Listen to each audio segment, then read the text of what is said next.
Hello friends, કેમ છો બધા મજામાં? મને આશા છે કે તમારા બધાની પ્રિલિમ ખૂબ જ સારી ગઈ હશે અને તમે બધા હવે થોડા રિલેક્સ મોડમાં હશો. તો મને થયું કે ચાલો થોડુંક પેપરનું ડિસ્કસ કરી લઈએ અને આગળ શું હવે કરવું જોઈએ અને કેવો એપ્રોચ રાખવો જોઈએ. મેન્સની તૈયારી કરવી જોઈએ કે નહીં, કેટલા માર્ક્સ થાય, કેટલું કટ ઓફ રહેશે કે શું કરવું જોઈએ, તમામ વિશે મને થયું કે એક વિડીયો બનાવી લો. તમે જોઈ શકો છો કે આ આપણી જીપીએસસીની નવી પેટર્ન પ્રમાણેની ફર્સ્ટ પ્રિલિમ હતી. તો આપણે જોઈએ કે 200 માર્ક્સની પ્રિલિમ હતી, જે પહેલાં 400 માર્ક્સની હતી, એટલે 50% થઈ ગયું છે. અને તમે છેલ્લા 5 વર્ષનું કટ ઓફ જુઓ તો 40થી 45% એ કટ ઓફ આપણું અટકે છે. તો એ પ્રમાણે જો આપણે વાત કરીએ તો આ વખતે જે 200 માર્ક્સની પ્રિલિમ હતી એમાંથી જનરલ બોયઝનું કટ ઓફ કેટલું રહી શકે, તો કે જો પેપરનું જોઈએ તો પેપર ઇઝી નહોતું, મોડરેટ હતું, પ્લસ થોડા ટફ પણ ક્વેશ્ચન હતા. જિયોગ્રાફીમાં કોન્સેપ્ચ્યુઅલ વધારે હતું, પછી ઇકોનોમીમાં ટફ ક્વેશ્ચન્સ હતા, સાયન્સ ટેકમાં જનરલ સાયન્સ પૂછ્યું હતું, કરંટ અફેર્સમાં વન લાઇનર વધારે હતા, બંધારણમાં કોન્સેપ્ચ્યુઅલ વધારે હતું. તો આમ ઓવરઓલ જોવા જઈએ તો પેપરનું લેવલ સારું એવું હતું અને આપણી જગ્યાઓ પણ છે. તો એ પ્રમાણે જો આપણે જોવા જઈએ તો મેરિટ જે છે જનરલ મેલનું જોઈએ તો 75થી 80 રહી શકે છે, પ્લસ માઇનસ થઈ શકે. હું જસ્ટ મારા પ્રિડિક્શન પ્રમાણે કહું છું, એટલે પછી કોઈ એવું ના કહે કે આટલું તમે કીધું હતું. હું તો જસ્ટ મારા એક્સપિરિયન્સ પરથી તમને કહું છું કે આટલું કટ ઓફ રહી શકે, પરંતુ એમાં પ્લસ માઇનસ તો થઈ શકે, ઘણા બધા રીઝન્સ હોય છે. તો એ આપણે જોઈએ તો એટલું રહી શકે. પ્લસ ગર્લ્સની વાત કરીએ તો જેના 65 પ્લસ થતા હોય તો મારું એવું માનવું છે કે મેન્સ આવી શકે છે. અને સૌથી પહેલાં તો બધાને એમ થાય કે હવે એક્ઝામ પતી ગઈ, આપણે રિલેક્સ મોડમાં થઈ જઈએ, હવે મેન્સનું પ્રિલિમનું રિઝલ્ટ આવશે પછી મેન્સની તૈયારી કરીશું. તો મિત્રો, આ ભૂલ આપણે ક્યારેય નહીં કરવાની, કારણ કે તમને ખબર છે કે રિસન્ટલી હમણાં કોઈ જ પ્રિલિમ નથી. જો હમણાં કોઈ પ્રિલિમ નથી તો પછી તમારે શું કરવાનું, તો કે આપણી જે કન્સિસ્ટન્સી છે એ મેન્ટેન રાખવાની છે. અને પ્રિલિમનું જે રિઝલ્ટ છે એ આવતા વાર લાગશે, તો પછી આપણે એ ટાઈમ જે 1 મહિનો 1.5 મહિનો છે એ આપણે લેથાર્જિક બનીને ના કાઢી શકીએ, કારણ કે કન્સિસ્ટન્સી એ જ વસ્તુ છે કે જે તમને સફળ બનાવે છે. તો પછી આપણે આ જે ટાઈમ છે, બફર ઝોન કહેવાય આને, તો આપણે આ જે બફર ટાઈમ છે એનો મેક્સિમમ યુઝ કરવાનો. તો કે શું કરવું, તો કે આપણે જે છે એ તમે જોયું કે નવી પેટર્ન છે તો એ પ્રમાણે ઘણું બધું ચેન્જ થયું છે. જેમ કે ગુજરાતી ઇંગ્લિશ ક્વોલિફાઈંગ કર્યા છે, એસેનું પેપર માર્કિંગ વધાર્યા છે, તો પછી GS4 આવ્યું છે.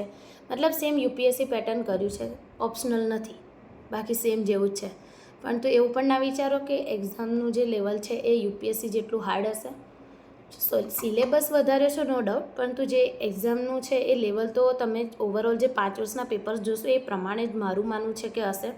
કારણ કે આપણે પ્રિલિમ પણ જોઈ લીધી તો એટલું બધું પણ ટફ નહોતું કે આપણે ક્લિયર ના કરી શકીએ, બરાબર. જેણે વ્યવસ્થિત પ્રોપર પોતાના જે સોર્સિસ છે એની વાંચ્યા હોય, એનું રિવિઝન કર્યું હોય, કરંટ કર્યું હોય, કોન્સેપ્ટ ક્લિયર હોય, તો તમે કટ ઓફની આજુબાજુ રહી શકો છો, બરાબર.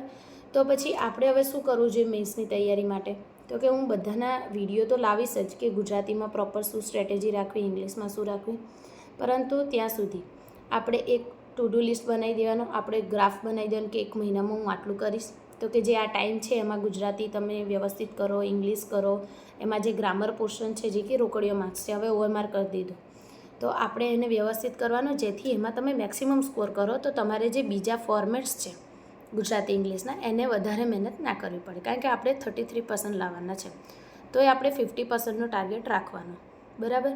તો ગુજરાતી ઇંગ્લિશમાં તમે આટલું કરી શકો.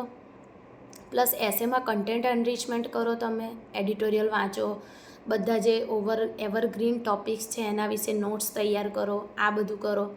પછી પછી જે GS 1, 2, 3, 4 છે તો એમાં સબ્જેક્ટ વાઇઝ તમે પોલિટી વ્યવસ્થિત જે ટોપિક્સ છે કરી નાખો, હિસ્ટ્રી વાંચો, કલ્ચર, જિયોગ્રાફીના કોન્સેપ્ટ ક્લિયર કરો, મેપ પ્રેક્ટિસ કરો, આન્સર રાઇટિંગ કરો. તો આ બધું આપણે કરી શકીએ છીએ. પછી તો કે આ બધું કરતાં કરતાં આપણે બીજું શું કરી શકીએ, તો કે આપણે આપણી હેલ્થ પર ફોકસ કરવાનું છે, કારણ કે હેલ્ધી બોડી હવે હેલ્ધી માઇન્ડ, બરાબર. તો આપણે મોર્નિંગમાં વહેલા ઉઠીને વોકિંગ કરો, પછી તમે આખો દિવસ જે રૂટીન છે એ ફોલો કરો. તમારું જે રૂટીન હોય એને બ્રેક ના કરતા, તમે થોડા ઘણો બ્રેક લઈ શકો છો નો ડાઉટ, પરંતુ આપણું રૂટીન બ્રેક નથી કરવાનું, કારણ કે એક આ જે રૂટીન હોય છે ને એ બ્રેક થઈ જાય ને પછી એ રૂટીનમાં આવવા માટે આપણે બહુ મહેનત કરવી પડે.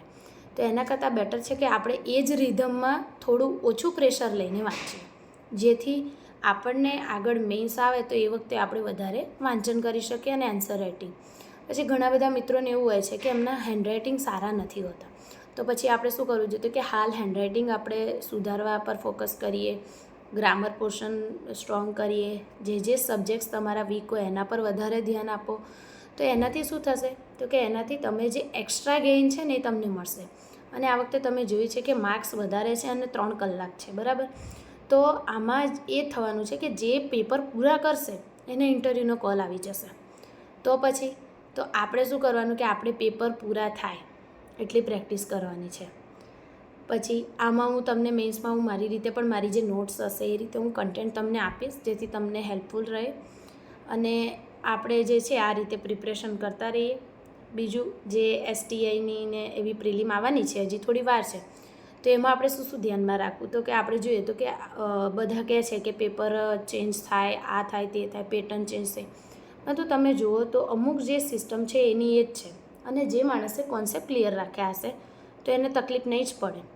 અને તમે કોન્સેપ્ચ્યુઅલ વાંચ્યું હોય તો તમને વન લાઇનર પણ આવડવાનું જ છે.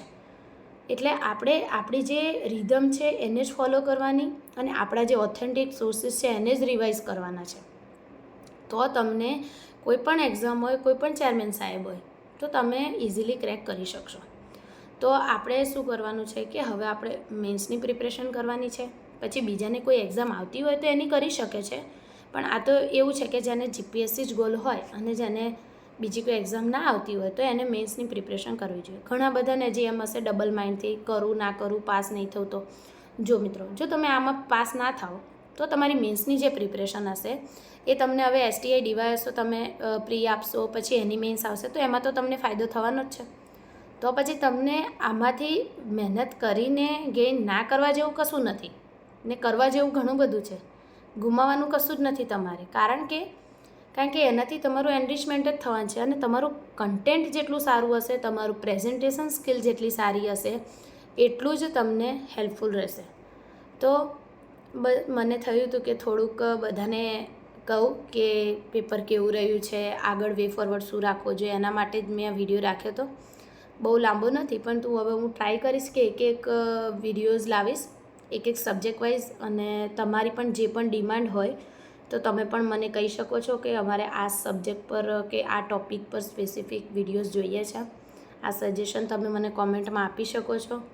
અને આશા રાખું છું કે મારી જે હેલ્પ છે એ તમને બધાને મદદરૂપ થશે.